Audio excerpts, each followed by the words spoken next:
یہاں ذمہ داری ڈالی جائے گی اور قبر میں اس ذمہ داری کا سوال ہوگا. موت تک ذمہ داریاں ہیں. جب قبر میں اترے گا تو پوچھیں گے ماں دین ہوگا، آپ کا دین کیا ہے بتاؤ، کیونکہ دین کی ذمہ داری کے لیے زندہ رکھا تھا. وَلَا تَمُوتُنَّ إِلَّا وَأَنْتُمْ مُسْلِمُونَ، کہ تمہاری موت اس حال میں آوے کہ تم حکم ماننے والے ہو، مانتے مانتے مر جاؤ. یہ ذمہ داری بتائیے. تو اس لیے مسلمانوں کا مال جان کہ سب سے پہلے اللہ کے کلمے کے لیے ہو. وہ یہ بڑی بات ہے کہ جب مسلمانوں کے اسباب اللہ کے کلمے پر اس کے دین پر لگیں گے تو اللہ تعالیٰ اپنے دین کی برکتیں ان کے اسباب میں دے گا. ہاں، اللہ کے دین میں برکتیں ہیں، اللہ کے حکموں میں برکتیں ہیں، بدلہ بھی ہے برکت بھی ہے، دونوں ہے. بدلہ بھی ملے گا، برکت بھی ملے گی. لیکن کب؟ کہ جب اپنے اسباب کو یہ اللہ پر اور اس کے حکموں پر لگاوے، پھر ان کے اسباب میں برکت دی جائے گی.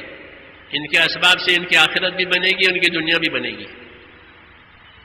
اور یہ اپنے اسباب کو حکموں پر نہیں لگائیں گے، اسراف پر لگائیں گے تو ان کی برکتیں اللہ چھین لیتے ہیں. یہ لکھا ہے کتابوں میں. مال تو بڑھے گا لیکن برکت نہیں ہوگی. ہاں، اس لیے جتنا مال بڑھے گا یہ پھنسے گا. اس کی فکر، اس کا ذہن سب اسی میں. اللہ، آخرت، قبر، قیامت سب بھول جائے گا. یہی مال کا دھوکہ ہے. مال کا دھوکہ کیا؟ یہی کہ اللہ کو، آخرت کو، قبر کو، قیامت کو یہ بھول جاوے. اس کو غرور کہتے ہیں کہ یہ غرور ہے کہ دنیا دھوکے کی جگہ ہے، کہ دھوکہ یہ دھوکہ کہ جو اصلی چیز آنے والی ہے اسی کو بھول گیا. اس لیے اللہ تعالیٰ ناراض ہوتے ہیں اور دیتے بھی بہت ہیں. ناراض ہو کر بہت دیتے ہیں. ہاں، ناراض ہو کر بہت دیتے ہیں. وہ سمجھا بہت آ رہا ہے کہ نہیں، یہ گرفتار کرے گا، اس کی بہتات پکڑ لائے گی. پھر جب آگے نکل جاتا ہے تو اللہ تعالیٰ اچانک پکڑ کرتے ہیں.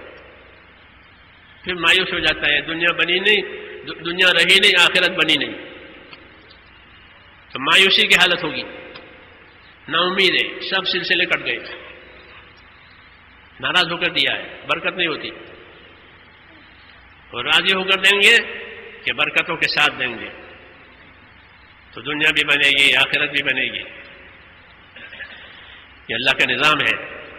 یہ لکھا ہے علماء نے کہ اللہ تعالیٰ مال اسباب نہیں چھینیں گے. حکومت لائسنس چھین لے گی، وہ فلاں چیز چھین لے گی، یہ کرتے ہیں نا. اور اللہ دکان نہیں چھینے گا، مال نہیں چھینے گا، رکھے گا، اس کی برکت چھین لیں گے.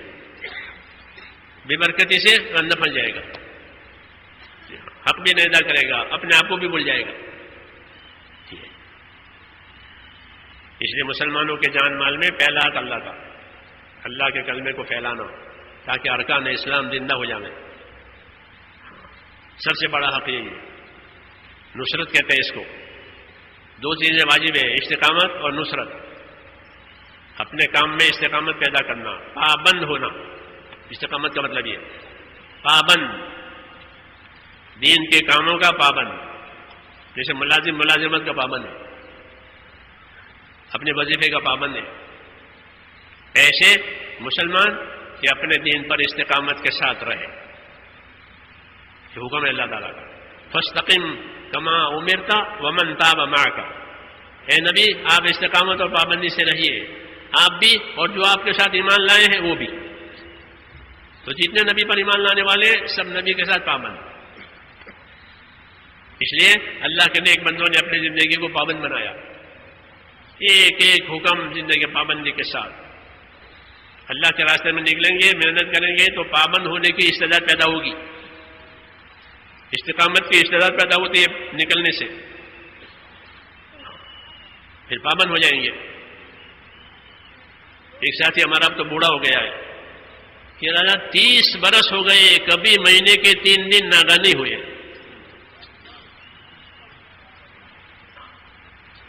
12 برس ہوئے کہ کبھی ہمارا گشت فوت نہیں ہوا. پہلے تاریخ میں پڑھتے تھے ہم، سعید بن مشرف فرماتے تھے، سعید بن مشرف کے 20 برس ہو گئے، کبھی ایسا نہیں ہوا کہ میں اذان سے پہلے مسجد میں نہ پہنچاؤں.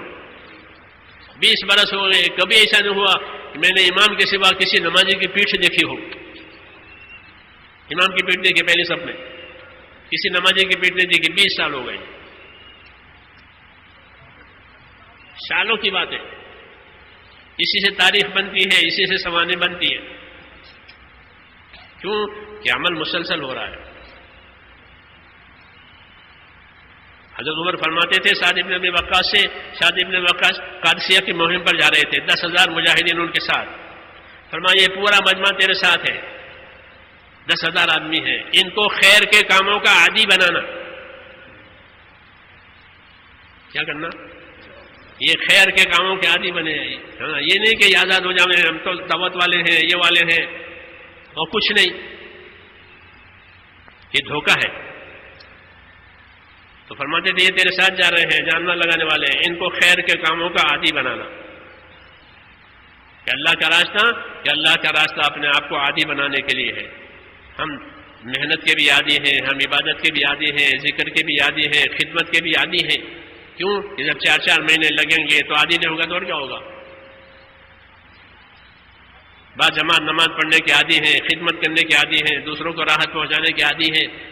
یہی تو اسلامی اعمال، اسلامی اخلاق ہے. کہ تفریح کے اوقات تفریح کے لیے نہیں ہے، شہرت کے لیے نہیں ہے، یہ تو عادی بننے کے لیے ہے. امام غزالی فرماتے ہیں دین پہلے عادت میں آئے گا پھر عبادت میں پلٹے گا. دین پہلے عادت میں آئے گا اور پھر عبادت بنے گا. عادت میں نہیں ہے تو عبادت میں کہاں سے ہوگا؟ چھوٹے بچے سے نماز پڑھواتی ہے شریعت، 7 برس کے بچے سے نماز پڑھواؤ تو حدیث میں ہے کہ تمہارے بچے 7 سال کے ہو جامع، انہیں کہنا بیٹا نماز پڑھو، بیٹا نماز پڑھو. تو 7 برس سے نماز پہ لگایا تو نماز کا عادی ہو گیا. اب جوان ہوگا، بالغ ہوگا، اس کو شعور آئے گا تو اب عادت والا اب وہ نماز عبادت سے پڑھے گا کہ اللہ کا حکم ہے. یہ فرمایا کہ دین عادت میں آئے گا پھر عبادت میں پلٹے گا. اور عادت ہی نہیں ہے تو بچپن سے نماز پڑھنے کی تو جوانی میں تو اور مشکل ہو جائے گی. لوگ شکایت کرتے ہمارے بچے نماز نہیں پڑھتے. مکہ معظمہ میں ہمارے ایک ساتھی مجھے شکایت کر رہے تھے کہ بیٹا 18 سال کا ہے نماز نہیں پڑھتا مکے میں. وہ یہی ہے کہ عادت میں بات آئی نہیں ہے. پھر جوانی کی خواہش ہے، جوانی کا شوق، یہ تو اور بھی اور آگے لے جاتا ہے. شباب و جنون. تو اب اس کو نماز اور مشکل ہو گئی. اس کی نیند بھی کہہ رہی ہے، جوانی کی نیند کہہ رہی، تو اس کو نماز اور مشکل ہوگی. اس لیے امام غزالی رحمۃ اللہ علیہ یہ لکھا کہ دین پہلے عادت میں آئے گا پھر عبادت میں پلٹے گا. اس لیے ہر کام کو روز کرو تاکہ وہ عادت بنے، پھر عبادت ہو جائے گی. مولانا یوسف رحمۃ اللہ علیہ فرماتے تھے کہ عمل میں لگے رہو، اخلاص بھی آتا رہے گا.